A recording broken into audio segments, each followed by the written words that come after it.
Oke, kita mulai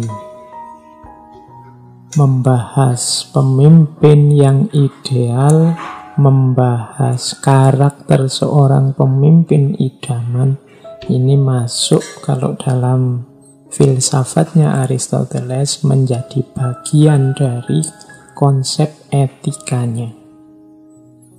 Jadi menjadi bagian dari etikanya yang dikenal dengan nama virtu etik. Di etika kebajikan. Makanya konsepnya Aristoteles tentang pemimpin ideal itu kadang-kadang disebut sebagai pemimpin yang virtus. Jadi pemimpin yang bijak atau pemimpin yang bajik. Bagaimana membangun, bagaimana membentuk seorang pemimpin yang bijaksana, yang poros kepemimpinannya adalah kebajikan. Istilahnya biasanya disebut virtus leader. Bagaimana membentuk seorang virtus leader. Berarti kita mulai dari konsep etiknya. Oke, pertama, karena kita mulai dari konsep etiknya, jangan lupa etikanya Aristoteles itu dikenal dengan nama eudaimonisme. Eudaimonisme itu etika yang fokusnya adalah kebahagiaan. Jadi, menurut etikanya Aristoteles, tujuan hidup yang paling puncak itu kebahagiaan. Setelah kebahagiaan sudah tidak ada lagi yang dituju. Kalau masih ada lagi yang dituju, ya berarti belum bahagia. Masih ada yang diinginkan lagi, belum puas, belum lega, masih ada yang diinginkan.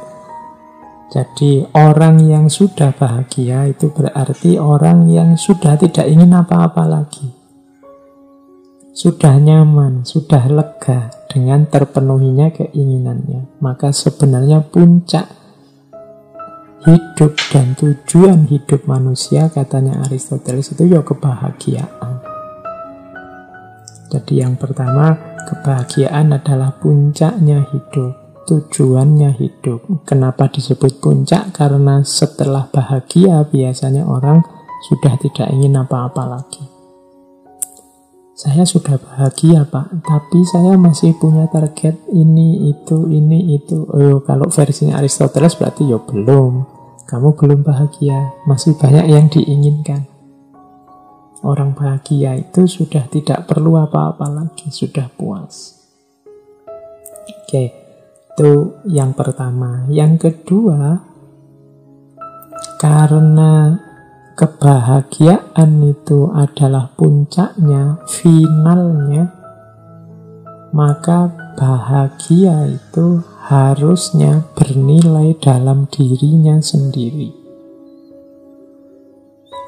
Jadi, bukan karena sesuatu yang lain. Kalau kebahagiaan ini tergantung dengan sesuatu yang lain, ya berarti dia masih belum bahagia yang sejati. Jadi bahagia itu diinginkan karena dirinya sendiri, bukan karena sesuatu yang lain. Misalnya begini, itu ilustrasi di bawahnya. Kita ingin makanan. Kita ingin makan misalnya. Apakah makan itu kebahagiaan? Makan tidak bisa disebut kebahagiaan. Kenapa? Karena makan kita lakukan karena ada target yang lain yang kita tuju. Misalnya kita ingin sehat. Berarti makan ini bukan puncak, karena masih ada yang lain yang kita inginkan. Berarti dia tidak bernilai pada dirinya sendiri, tapi dia bernilai karena bersandar pada sesuatu yang lain, seperti makan dan sehat. Sementara tadi kan rumusnya bahagia itu dia diinginkan dalam dirinya sendiri. Oke, jadi yang teori konsep kebahagiaan yang kedua, bahagia itu sesuatu yang bernilai dalam dirinya sendiri, bukan karena yang lain. Kalau kalian punya pasangan, punya pacar misalnya, kenapa engkau cinta padaku? Itu kalau masih ada sebutan yang lain dari cinta itu, berarti dia tidak bernilai dalam dirinya sendiri. Misalnya, oh karena engkau cantik, oh karena engkau menyenangkan, oh karena engkau murah senyum, oh karena engkau macam-macam, masih ada karena engkau di luar cinta itu sendiri, ya berarti itu namanya tidak bernilai dalam dirinya sendiri, tapi bernilai karena hal lain di luar dirinya. Nah, kalau ada yang seperti ini berarti belum sejati. Kebahagiaan misalnya karena makan itu belum sejati, karena dia masih ada target yang lain. Makan untuk kenyang, makan untuk sehat, makan untuk gemuk atau makan untuk diet, dan lain sebagainya. Oke, nah terus apa Pak yang bernilai dalam dirinya sendiri? Katanya Aristoteles, dalam hidup ini yang bernilai dalam dirinya sendiri itu adalah kebaikan atau kebajikan, virtu. Makanya etikanya Aristoteles sering disebut sebagai virtu etik, etika kebajikan. Kebaikan inilah yang adalah jalannya kebahagiaan. Jadi untuk menuju kebahagiaan, satu-satunya jalan adalah kebaikan atau kebajikan. Kenapa? Alasannya Aristoteles yang pertama, karena dengan melakukan kebajikan, kita akan nyaman, tentram, puas, bahagia. Jadi syaratnya untuk bahagia itu ternyata jadi orang baik. Makanya motonya Aristoteles, menjadi orang baik itu baik. Tidak ada target yang lain sudah. Jadilah orang baik. Mengapa? Karena itu baik. Jadi orang baik itu ya orang yang kebaikannya ya karena memang dia baik. Makanya virtu etik itu dikenal bermoral atau tidak bermoral, tidak dilihat dari jenis perbuatannya, tidak dilihat dari manfaatnya atau akibatnya, tapi dilihat dari karakter orangnya. Sehingga nanti dalam virtu etik, itu yang digarap itu orangnya. Jangan salah, virtu etik ini nanti diwarisi oleh banyak filosof muslim.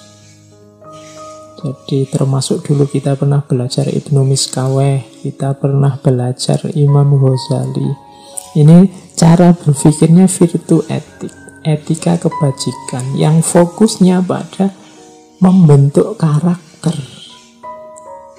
Makanya kalau teman-teman belajar akhlak, mungkin lewat Imam Ghazali atau lewat Ibnu Miskaweh kan selalu diajarkan untuk membentuk karakter dengan akhlakul karimah, menjadi orang yang jujur, menjadi orang yang tidak takabur, menjadi orang yang tidak sombong. Ini namanya virtu etik. Nanti ada aliran etika yang tidak melihat karakter, melihat manfaatnya, namanya utilitarianisme, etika teleologis, macam-macam. Itu dulu pernah kita bahas juga. Yang ini beda dengan yang digagas oleh Aristoteles ini. Bagi Aristoteles ya kebaikan itu pertama-tama dilakukan dengan membentuk orang jadi orang baik. Kalau orang sudah dibentuk berkarakter baik, yang keluar dari dirinya itu juga adalah kebaikan. Jadi menjadi orang baik itu baik. Kalau kita jadi orang baik, yang kita lakukan baik, hidup kita juga akan jadi baik. Nah, inilah virtu etik, etika kebaikan. Ini yang disebut dia bernilai dalam dirinya sendiri. Mengapa engkau membantu orang lain? Ya karena membantu orang lain itu baik. Kalau masih ada pamrih-pamrih, saya bantu orang lain itu Pak, biar dapat imbalan, penghormatan, biar dapat imbalan nama baik, atau biar nanti pahalanya dikali lipatkan. Kalau masih ada pamrih-pamrih di luar kebaikan itu sendiri, berarti kita masih namanya belum tulus, belum baik yang sejati. Maka jadilah orang baik yang sejati, melakukan kebaikan ya hanya karena itu baik. Mengapa engkau sedekah bantu orang lain? Ya karena sedekah itu baik, Pak. Jawabannya cuma itu saja, titik. Tidak ada tujuan lebih jauh, tidak ada target lebih jauh. Nah, berarti kita orang baik. Jadi orang baik itu orang yang melakukan kebaikan karena itu memang baik. Dan yang seperti ini nanti katanya Aristoteles, inilah nanti jalannya kebahagiaan. Orang lega, orang puas, karena kebaikannya tuntas. Jadi kalau sudah tuntas itu kan tidak bisa diotak-atik, tidak bisa diganggu-gugat lagi. Ini isyarat bagi para pemimpin dan calon pemimpin. Pertama-tama harus membangun karakternya. Harus jadi orang baik dulu. Yaitu orang yang melakukan kebaikan karena itu baik. Bukan karena syarat-syarat apa atau karena tujuan-tujuan apa.